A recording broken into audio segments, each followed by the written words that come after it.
vou ver o vídeo do Ei Nerd, porque eu quero me divertir com mais uma teoria maluca. E eu já falo aqui, eu não acredito em nada que ele vai falar. Assim como eu não acreditei em nada que ele falou no outro vídeo. Mas tudo bem. O mundo inteiro esperou o episódio secreto, né? O dia 7 chegou, Netflix caiu e não teve nada. Mas a pergunta é, por que tanta gente acreditou que o final original era falso? Hoje a gente vai falar do fenômeno da teoria Conformity-Gate, um fenômeno. Por que a gente precisou acreditar numa teoria gigante para aceitar aquele final? Esse surto diz muito sobre o final de Stranger Things, mas muito sobre a gente também, ok? Vem comigo que hoje é conversa de fã pra fã. Topa a sessão de terapia comigo? Então vamos lá, senta no divã. É o quê? Você tá cansado de mexer sempre nas mesmas criptomoedas? Eu separei 3 depois do tão esperado dia 7 de janeiro. Porra, a galera mandou pra mim mensagem de tudo quanto é jeito. Cadê, Peter? Cadê o episódio que você prometeu? Eu não prometi nada, era uma teoria. Eles estão deixando a gente sonhar. E passamos o dia 7, né? O dia em que gente no mundo inteiro jurava que a Netflix ia largar o episódio secreto. O final... Posso falar? Lunáticos! Vocês são lunáticos! Tava claro que não ia sair episódio nenhum! Falamos aqui 400 vezes! Tá todo mundo igual doente, querendo desmistificar o fato de que a série maravilhosa acabou de um jeito que os fãs não queriam. E aí... Pra não sofrerem com esse final que acharam uma bosta, criaram uma porrada de teorias pro coração ficar um pouco mais tranquilo, com calma. O final não era esse. Vai sair mais alguma coisa. E vai fechar com chave de ouro. Mas a verdade é que fechou com chave de bosta já pra rapaziada. Tem que aceitar, ué. Verdadeiro, né? Revelação de que o episódio 8 era ilusão, que o Vecna tava vivo. Mas, galera, por mais críveis que fossem os sinais, a gente foi enganado e o Conformity-Gate não rolou. E eu quero conversar com você hoje, não pra zoar ninguém, nem pra atacar teoria, ok? Porque teoria é uma das coisas mais legais da fandom. Eu gosto demais de falar teoria. Não importa se a teoria tá certa ou errada. Essa coisa de cobrar, por que a teoria não tá certa? Para, cara, abre a mente. Teoria não tem que estar certa. Teoria tem que ser boa, tem que ser gostosa de ouvir. Teoria é o combustível da cultura pop, ok? E desse canal, então, principalmente. Eu também não vou tacar a série, porque tem uma coisa aí nesse final capenga que a gente não viu. Então vamos fazer um pós-jogo honesto daquele jeito. Por que a gente caiu nessa? Por que a gente caiu nessa? Porque parecia tão possível, né? E o que isso tudo diz sobre o final que a gente recebeu, né? E sobre a gente mesmo. Porque sim, a primeira fase do luto é negação. E talvez foi isso que a gente viveu em escala global com Stranger Things. Negação, o luto. E galera, hoje é o penúltimo dia pro IBEST. Se vocês puderem ajudar, bota aqui embaixo o último pedido que eu vou fazer pra vocês. Vou botar no Felipe Neto. Mais. E lembrando, se vocês trouxerem todos os prêmios pra cá, pra essa comunidade, eu faço todos os dias, durante 6 meses, treinamento do Saitama. Obrigado por isso, galera. Só vocês podem ajudar a gente a ganhar de gente Treinamento sentando? super cheirosa. Vamos lá. Bom, a parada do Conformity-Gate virou um fenômeno global, mundial. E não foi só porque, tipo, era uma teoria divertida, não, cara. Não é isso. Foi porque ela nasceu de uma pergunta que dói. Quão ruim tem que ser o final da série pra fã inteira começar a teorizar que o final é fake, entende? Pensa nisso, cara. Quão ruim tem que ser o final da série pra galera inteira começar a pensar que não. Foi tudo uma armação, entende?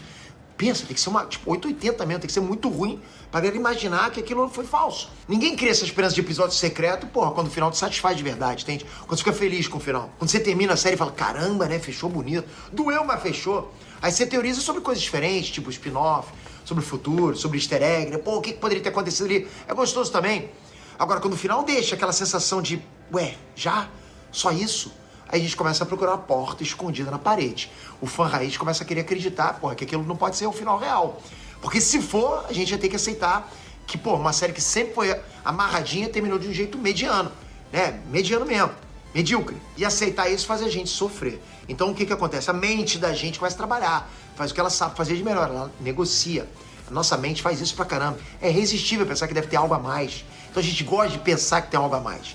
Mas aí é o que eu tô falando. Literalmente, a gente do futebol faz a mesma coisa, pô. A mesmíssima coisa. Então, por isso, apesar de eu falar que tava todo mundo maluco, que era a minha opinião de que não ia sair nenhuma, e eu tava certo, eu não julgo. Porque o ser humano, ele faz isso por natureza. Às vezes teu time vai contratar um jogador de merda, que há 70 anos ele jogou futebol, e tu vai falar assim, calma, no meu time, ele vai recuperar o futebol, ele vai jogar o que ele jogava 70 anos atrás. Por quê? Porque você não quer aceitar que o teu time contratou um jogador de merda. O fã da série, ele não vai querer aceitar que a série Pica das Galáxias teve um final de merda. E aí o que ele vai falar? Calma, tem mais um episódio que vai sair. É natural, mano, a gente acaba maquiando as coisas mesmo, entendeu? Não tem o que fazer. Deve ter um truque, deve ter um episódio 9, não é possível, como os caras fizeram... Pode banir quem falou Coutinho, pode banir. Isso.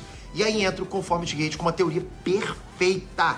Perfeita isso. Porque a proposta dela era justamente sobre a gente não aceitar que os furos não eram furos, entende? Eram pistas. Aí quando você junta isso com sinais que surgiram nas redes sociais, inclusive em entrevistas, fotos, falas do elenco, dos criadores, no merchandising, pronto, cara, né? Aquele monte de gente que estava em negação ganhou uma narrativa, ou melhor, ganhou uma esperança. Uma luz no fim do túnel, caramba, era isso, eu sabia que tinha alguma coisa a mais, todo mundo acreditou. Só que ontem, no dia 7 de janeiro, veio o choque de realidade. O dia 7 passou e a Netflix não soltou episódio nenhum, nem sequer um anúncio de que o episódio viria no futuro. Aliás, acabei de me tocar, né? Esse vídeo vocês estão assistindo no dia 9, né? Mas eu tô gravando no dia 8, um dia depois do dia 7. Bom, e aí a gente chega na fase 2 do luto. Raiva, frustração, decepção. A gente precisa achar um culpado, entende? Mas não só porque não teve episódio secreto, mas porque, pô, galera, isso virou um evento, entende? O mundo inteiro parou pra esperar. E quando não acontece, fica um vazio ridículo. A gente, caramba, os caras tiveram coragem mesmo. Porra, vou te falar, né? E sim, rolou até caos de acesso, porque, pô, a Netflix teve uma queda ontem por volta ali das 8 da noite, no horário do leste dos Estados Unidos, entende? Milhares de usuários tiveram problemas lá, como, por exemplo, erro de acesso, interrupções no serviço. Já vou falar aqui. Agora eu vou fazer uma teoria. A Netflix não é inocente. Caiu nenhuma. Eles programaram aquilo lá pra deixar a rapaziada hypada falando da Netflix no Twitter, no Instagram e não sei lá onde, não sei lá o que. E o marketing gratuito sendo feito e ele lá, mano, coçando o saco e enchendo o bolso de dinheiro. Netflix. Aí. E o motivo? Qual foi o motivo? Por que a Netflix caiu? Nozes, esse é o motivo. Foi uma enxurrada de fãs de Stranger Things acessando a plataforma ao mesmo tempo, esperando o episódio secreto da temporada final. Olha a cena, cara. O final de Stranger Things passou e mesmo assim a fandom criou um segundo final por conta própria, com data e hora. Quase como se fosse um lançamento oficial. Isso é muito bizarro, eu nunca tinha visto isso. E ao mesmo tempo é muito revelador do tamanho cultural da série, do nosso papel como fã. A gente olhou pros detalhes enquanto a trama foi rasa, né? E esse é o veneno, mas também a cura dessa história toda. Porque Stranger Things treinou a gente por anos pra Porra, caçar... claro, gente. Teve um episódio de verdade, a Netflix até travou lançamento de Stranger Things depois de um maior tempão e não apareceu aquilo da Netflix cair. Tava travando, tava bugada a plataforma, mas, pô, as pessoas conseguiram assistir. Aí agora no episódio falso, que não é o de verdade, com data de lançamento, com expectativa, com tal, numa teoria criada de um dia para outro, o site caiu. A gente ficou fera nisso, né? A série sempre foi bom em incentivar o nosso espírito Sherlock Holmes. Sempre foi bom em costurar as coisas, sempre foi bom em criar conexões. A série foi toda amarrada, então a gente... Cara, a gente é nerd, a gente gosta de procurar essas conexões. Então, pô, a gente trabalha, o nosso trabalho aqui nesse canal é fazer isso. E vocês também, vocês ajudam a gente pra caramba. Então, pô, a gente... Porra! Cara, nossa comunidade é boa pra caraca também, ok? Nossa comunidade com certeza é maior da América Latina. Eu te garanto que a nossa comunidade é maior. Então, nós somos bons no que a gente faz. Não aqui, vocês também, a gente junto. Vocês pescam alguma coisa que a gente tá fazendo, a gente pesca alguma coisa que vocês estão fazendo também. A gente bola situações mirabolantes, teorias fantásticas. Então, com os irmãos Duffer, dão uma entrevista lá e pede pra gente prestar atenção em todos os detalhes da temporada 5. Isso vira uma ordem. Cara, os caras falaram, vamos prestar. Tem coisa ali. Porra, a gente gosta de pensar isso, entende? Só que existe uma diferença gigante entre detalhe e estrutura, entende? Detalhe é número 7 na tela. É muita coisa com o número 12.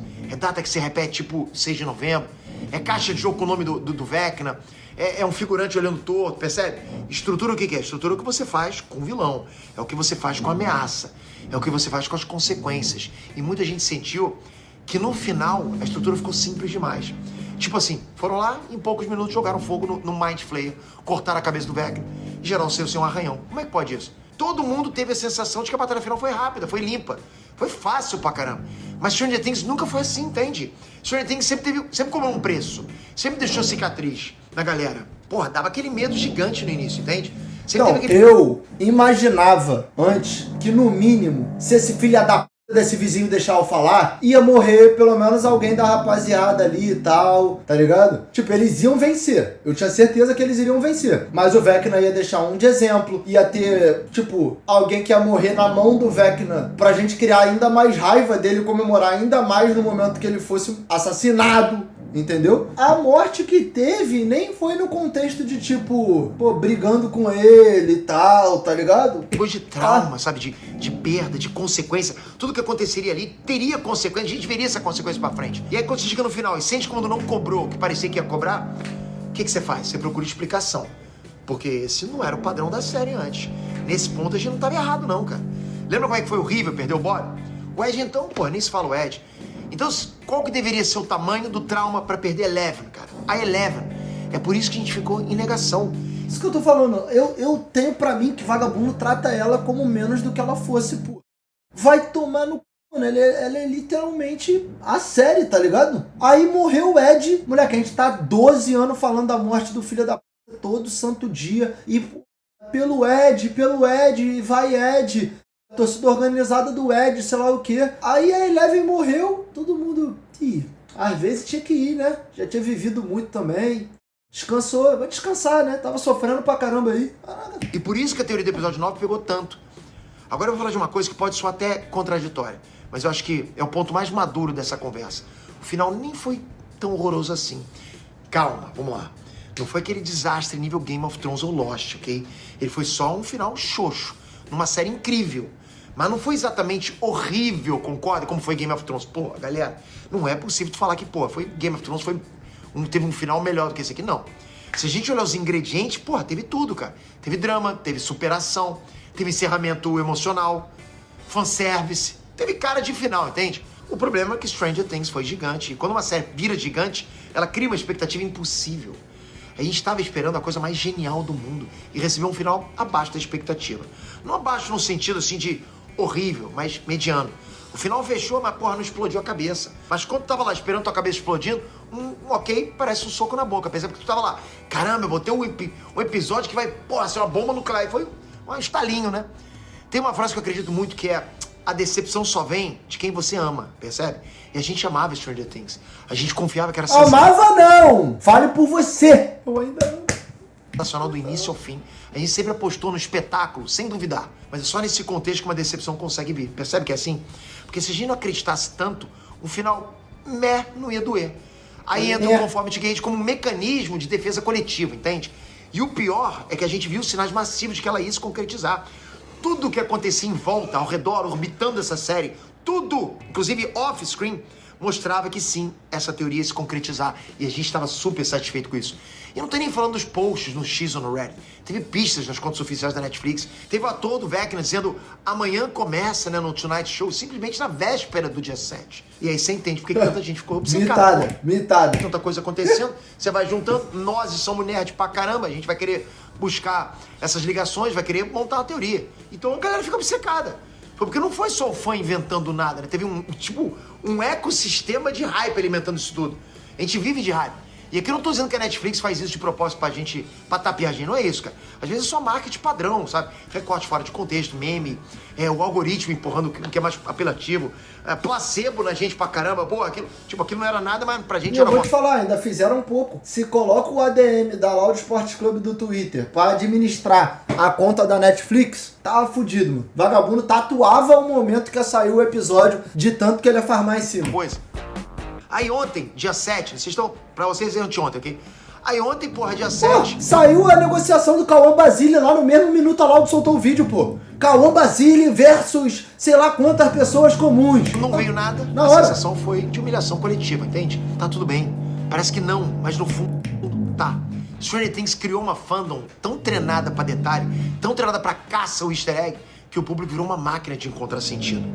O público de Stranger Things, ele ficou muito... Cara, tá lá, descobrindo tudo que tá acontecendo, ficou muito ligado, entende? Então o que aconteceu com os fãs do Conformity Gate não é burrice, isso é amor, cara. Eu acho que é isso, eu acho que o cara que criou, as pessoas que criaram essa teoria, que foi uma comunidade, mandaram super bem, fantástico. E a cultura pop vive desse ciclo de obsessão, né? Pistas, teorias, breakdown, reacts e por aí vai. Isso alimenta, é o combustível da cultura pop. Esse é o modus operandi do fã verdadeiro de cultura pop, ok? Só que, falando ainda dos furos de roteiro da série, uma coisa que essa história toda ensinou pra gente é que tem dois tipos de ponta solta, né? A ponta solta intencional, que é aquela que o autor deixa porque vai puxar esse fio lá na frente, e a outra ponta solta que é a do desleixo e da prioridade. E aqui eu não tô chamando de desleixo no sentido de, fizeram de qualquer jeito lá. Porque dá pra ver que teve carinho, entende? Mas a gente tá falando aqui de uma obra. A gente tá falando de muitas pessoas envolvidas no processo criativo. Fora isso, as prioridades mudam. Às vezes o diretor decide gastar mais tempo em emoção do que em lógica. Às vezes o roteirista decide encerrar o arco e não responder mistério. Filha da puta, eles são amigos, rapaz! O que é isso? Olha só, mano! Abraço mesmo! Estava atuando esse tempo todo, viado. e não responder mistério. Ah, tá bom, isso aí ninguém vai perceber, entende? Algo desse tipo. Ou tipo, não, vamos dar prioridade pra outra coisa. E isso, cara, é escolha criativa. E nessa hora podem existir erros, podem existir escolhas ruins, podem existir atalhos, percebe? Só que quando o cara escolhe isso só no final, porra, ele paga o preço, né? E foi aí que o Conformity Gate virou uma cura temporária, percebe? Temporária. Se a gente olhar na superfície, parecia mesmo negação do luto, né? Cara, uma legião de fãs desesperados por um final mais empolgante. Mas agora, cara, depois dessa montanha-russa de emoções, talvez traga algumas lições pra gente. Primeiro, o surto coletivo é a alma da cultura pop. Eu jamais vou me arrepender de mergulhar numa teoria e vir aqui incendiar junto com vocês, entende? Mesmo que ela não aconteça. Eu adoro teoria. Tem gente que eu não entendo. Ah, o cara errou a teoria, que absurdo, o cara não acerta. Dane-se, cara, essas teorias não acertam. Não foi eu que inventei essa teoria, eu só tinha essa teoria espetacular. Só que eu gosto disso. Eu me alimento disso, eu gosto de conversar. E eu sei que a maioria de vocês gosta. Mas sim, tem umas peças... Você é sádico! Tem loucos que absurdo, errou tudo. É igual os caras do vazamento oficial. Olha, isso aí não é vazamento oficial. Porra, vazamento oficial é dose, né, cara? Segunda lição, frustração é a coisa mais normal da vida, porra. Por mais que a gente tente evitar ela a todo custo, existe frustração. Afinal, Stranger Things foi só mais uma, entende? E o principal de tudo, importante, é sempre a jornada. Eu acho que eu tô numa fase otimista, entende? E se nessa última semana... Todo mundo chorando bonitinho, o Will se escangalhando. Ana, foi muito melhor ter uma teoria grandiosa como essa, Conformity Gate, do que simplesmente, sei lá, cada um assistir o final e remoer sozinho. Concorda? Independente da satisfação com o final do episódio 8, Conformity Gate foi sim a prova concreta de que Stranger Things foi gigante, a ponto dos fãs mobilizarem todas as redes sociais num único assunto. Esquece o motivo. Olha só pro fenômeno, olha o que isso fez, cara. Foi uma teoria gigante, milhares de pessoas reassistiram cenas só pra pesquisar pistas. O resultado final foi uma teoria... Vai ter cineminha hoje, daqui a pouco já, mano. Densa, cara, extremamente bem amarrada e geral se empolgando junto. Isso, o que os fãs fizeram foi muito melhor do que os irmãos Duffer fizeram. Não dá nem pra comparar. O Conformity Gate foi um final muito melhor do que o final da série, lógico. Cara, eu mesmo tava desconfiado no começo, terminei obcecado e terminei surtando, cara. Foi assim com você? Tipo, não, sei não. Tem muita gente que entrou no vídeo só pra poder rir da teoria. Ah, vamos rir um pouquinho de teoria. E saiu chocado. Eu recebi esse feedback também. Por mim, de verdade, cara, é um privilégio viver esse tipo de coisa, de verdade. Poucas comunidades no mundo têm esse gostinho que os nerds têm. Então é isso. Infelizmente, Stranger Things não revolucionou a cultura pop com tal do final escondido, né? Eu queria muito que tivesse acontecido. Teria sido a coisa mais espetacular da década. Mas quem sabe também, cara, esse fenômeno não inspira os criadores de série daqui pra frente, pessoal. Está pronto. A gente pode mandar. Isso tudo mostrou pros executivos, pra sala de roteiros, pros diretores e produtores do mundo inteiro que a gente subiu a régua pra uma meta-série, entende? Que saia da tela, isso que eu tô falando, meta-série que saia da tela, que invada o mundo real e modifique o comportamento do público. Cara, olha só se isso não é grandioso. É esse sentimento final que eu quero plantar no seu coração de fã. Por causa desse final, cara, a gente fez uma parada global que foi impossível deles ignorarem. Não, eles não ignoraram não, cara. Então, que venham as próximas maratonas, as próximas teorias insanas, os vídeos de análise, porra, de meia hora que eu gosto pra caramba. Porque é isso que a gente faz, cara. Nerd raiz é isso aí. E quando a gente quer, a gente faz barulho no mundo inteiro. E não esquece, pra você fazer sua conta na Coinbase e investir em cripto. Tá aí, like no vídeo. Beleza. O nerd raiz é isso aí.